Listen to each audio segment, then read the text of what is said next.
వయోవృద్ధులైన తల్లిదండ్రుల సంరక్షణ భద్రత కల్పించాల్సిన బాధ్యత పిల్లలదేనని, వారిని విస్మరించేవారు శిక్షార్హులేనని మేడ్పల్లి ఆర్డీఓ ఎన్ శ్రీనివాస్ అన్నారు. బుధవారం మేడ్పల్లి డివిజన్ కేంద్రంలో Telangana all senior citizens association Medpally division శాఖ కార్యాలయంలో కళానగర్లో ఆర్డీఓ డీఎస్పీలు ప్రారంభించారు. అనంతరం స్థానిక స్వర్ణకార సంఘ సమావేశ మందిరంలో senior citizens association Medpally division శాఖ అధ్యక్షుడు ఒజ్జాల బుచ్చిరెడ్డి ఆధ్వర్యంలో వయోవృద్ధుల సంక్షేమ రక్షణ చట్టంపై అవగాహన సదస్సు నిర్వహించారు.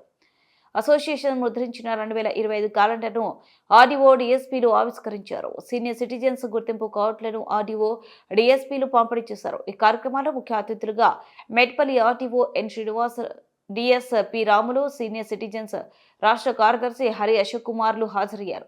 ఈ సందర్భంగా ఆర్డీఓ శ్రీనివాస్ మాట్లాడుతూ వయోవృద్ధుల కోసం ప్రత్యేక టోల్ ఫ్రీ నంబర్ 14567 ఉందని, వారిని నిరాధరిస్తున్న, వేధిస్తున్న వారిపై ఫిర్యాదులు చేయవచ్చన్నారు. వేధింపులకు గురి చేసిన వారికి వయోవృద్ధుల సంరక్షణ చట్టం 2007 ప్రకారం 3 నెలల వరకు జైలు శిక్షతో పాటు జరిమానా విధించే వీలు ఉందన్నారు. ప్రతి జీవి చనిపోతుంది, మనమే చనిపోయినట్టు ఏదైనా వేరే జీవులు చనిపోవా? ఆ జీవులు కూడా చనిపోతాయి, మనం కూడా చనిపోతాం. అది అందరికీ తెలిసిందే విషయం. దాంట్లో పెద్ద కంగారు పడాల్సిన అవసరం లేదు, దాని గురించి పెద్ద బెంగపడాల్సిన అవసరం లేదు. ఒక మహానుభావుడు చెప్తాడు, ఏమని తెలుసా? ప్రతి మనిషి ఒక రోజులో 5 సార్లు నేను చనిపోయాడు అని అనుకోవాలట. ఎందుకు అని మన దగ్గర ఏమని చెప్తారు? చనిపోతామని అన్నామంటే పొద్దున ఆ మాట అనకు, అంత అక్షరమైన మాట అనకు అని చెప్తారు. ఆ మాట దిగంత అసలు మాట మాట్లాడదు అన్నట్టు. అది కరెక్ట్ కాదు అది. కానీ మనం అనేక సార్లు అనకుండా ఆ పదానికే భయపడతాం. అరే అది అనివార్యమని అందరికీ తెలిసిందే. అన్ని జీవులు చనిపోతాయి, మనం చనిపోతాం. దానికి సంబంధించి మనం అనుకున్నప్పుడు చెడు పనులు కూడా చేయడం. నేను చనిపోతామని తెలిసిన తర్వాత మామూలుగా ఒక క్రమశిక్షణ బతుకుతాడు, కానీ మామూలుగా వేరే రకంగా బతకలేడు కదా.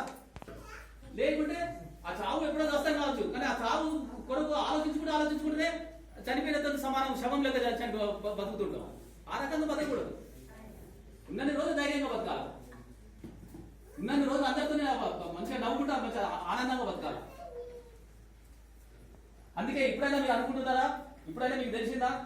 ఇంతకుముందు ఏదైతే మీరు బిడ్డలను కన్నప్పుడు ఎట్లయితే బాధపడ్డారో వాళ్ళే మీకు తోడైనా కాలేదా? కాస్త కోసం ఉన్న వాళ్ళకి, బిడ్డలు ఉన్న వాళ్ళకి, అవునా కదా? అదే కొడుకులని మీరు ఎంత సంతోషపడ్డారో ఇప్పుడు ఆ కొడుకుల మీద మీరు కంప్లైంట్ ఇస్తున్నారా లేదా? అది మన పరిస్థితి. మా పోలీస్ డిపార్ట్మెంట్ పరంగా మీకున్న చట్టాలకు, మీకున్న సీనియర్ సిటిజన్స్ యాక్ట్ 2007 ప్రకారం కావచ్చు,